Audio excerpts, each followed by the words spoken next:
there a protocol on how to ask for something that was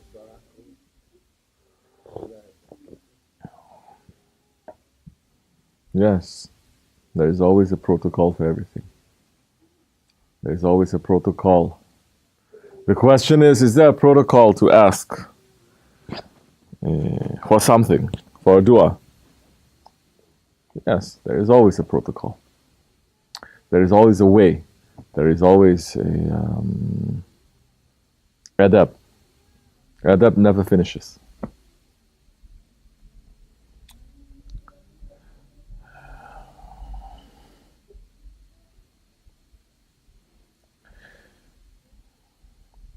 You enter into tariqat, into tasawwuf, to understand what this adab and protocol is. If you don't understand that protocol, you don't know who is it that you're asking. You will not know your Allah. You have no adab towards your Allah, it's finished. You have knowledge, but you have no adab towards your Lord. Shaitan was kicked out from divine presence. But this is a very fine matter. Especially when you enter into the Naqshbandi tariqat, it's a very fine matter. At the end of the day, it is a question of faith also. There is dalil, and there is tradition of 1400 years, but not too many that can carry it, because there is not too much belief, there is not too much strength there.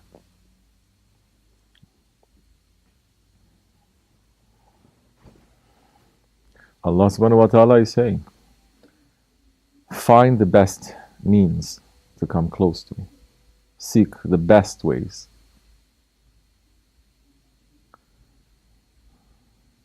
Like I said, us saying Bismillah ar-Rahman ar-Rahim, awliya Allah saying Bismillah ar-Rahman ar-Rahim, the Prophet saying Bismillah ar-Rahman ar-Rahim, the angel saying Bismillah ar-Rahman ar-Rahim, Allah subhanahu wa ta'ala himself saying Bismillahir Rahmanir Rahim, completely different. Words, they are the same. It's different.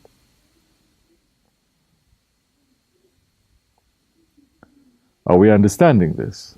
Wahhabi is saying no, it's all the same. That's Wahhabi. Biggest cancer that came to mankind, Islam. Allah is describing them in Surah Al-Munafiqun. Clearly.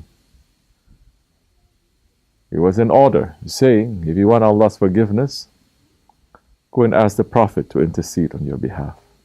But they refuse because they're arrogant and they're stubborn. La ilaha illallah Muhammad Rasulullah. If we just say La ilaha illallah, our faith is not complete. Our faith is not complete. We say La ilaha illallah, our faith is not complete. Our faith is only complete when we say Muhammad Rasulullah sallallahu alaihi wasallam.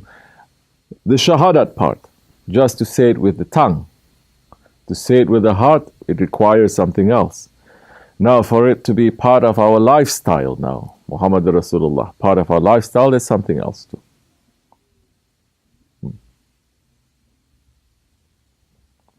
Allah subhanahu wa ta'ala is saying, were it not for you, I would not have created the universes, the stars. So everything Allah has created for His holy beloved one, alayhi salatu wassalam. Which other best means can you approach Allah subhanahu wa ta'ala without the door of the Prophet alayhi salatu wassalam? Understand? You have to. Now you enter into tariqat to discover the door of the Prophet ﷺ. But why is it that every tariqat is following and using the name of the founder of that is given by the Prophet ﷺ? 41 tariqats. Why is he opening up 40 tariqats to Hazrat Ali? And one to Hazrat Abu Bakr Siddiq? And why is he naming them according to the founders of those tariqats? Instead of just calling it Tariqat al-Muhammadiyah. which it will come only in the Akhir Zaman, when the 40 tarikats, they collapse into one. One time in history, at the end, at the Akhir of the Akhir Zaman. This is enough for everyone to understand now the way, the door to the Holy Prophet ﷺ. You're talking about the divine protocol. You add up, it is through the door of that saint.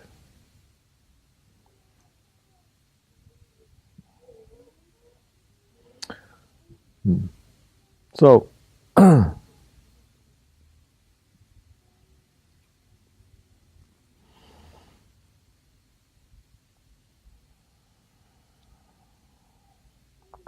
a way, people saying, murid saying, I'm going to pray istikhara and doing all these kinds of things. We never say anything. But ask yourself, use your own common sense. If the way of your Shaykh is true, the way of the Holy Prophet ﷺ, meaning if the Prophet ﷺ is here, would you pray istikhara? You would not. You could ask. Now the whole problem is, but Prophet is not here. It's not the whole problem. Prophet is here. Is Hazir and is Nazir. And his teachings continue. Physically, he's not here. But his spirit is still here. He has inheritors. Which one of his inheritors are you holding on to? Why can't we ask directly from Allah? You can. Everybody can. Everything has a direct connection to Allah. Every single man has a connection to Allah subhanahu wa ta'ala. And Allah subhanahu wa ta'ala is closer to us than a jugular vein. But do we know that there are no veils and obstacles and things that block us between us and Allah? Do we know or we don't know? Do we know that we are weak, sinful creatures? Yes.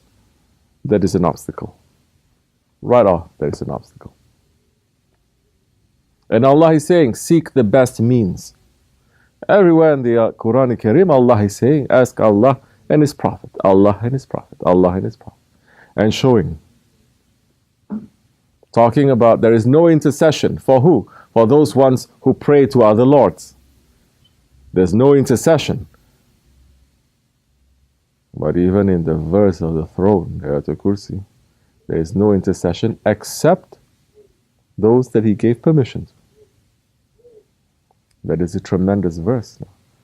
So who He gave the best permission to? That one that even the prophets are going to ask for his intercession.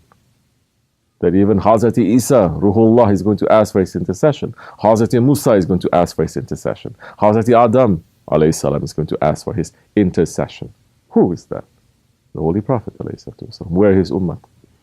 Now we can ask, like you can try to make the phone call here, but if you don't have Wi-Fi here, you can try much as you can, you're not going to get through.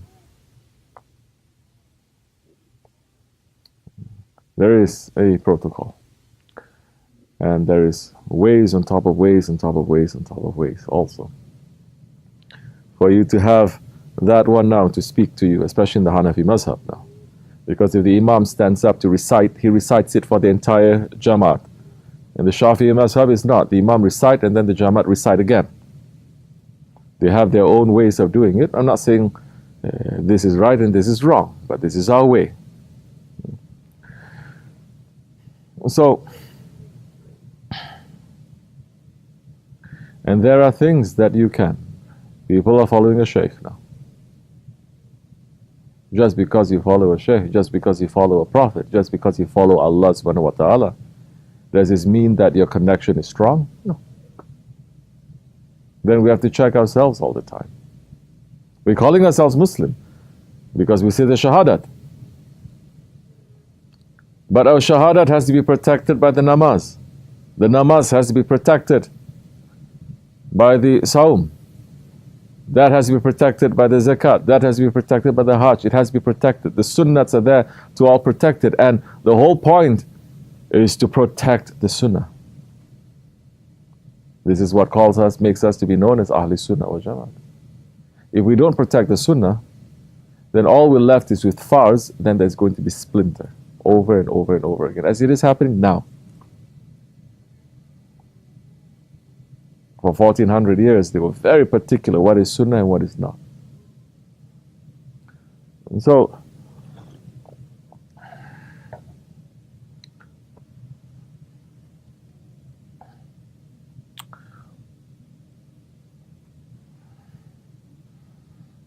inshallah, what we ask for will be good for us. That much should be enough, inshallah.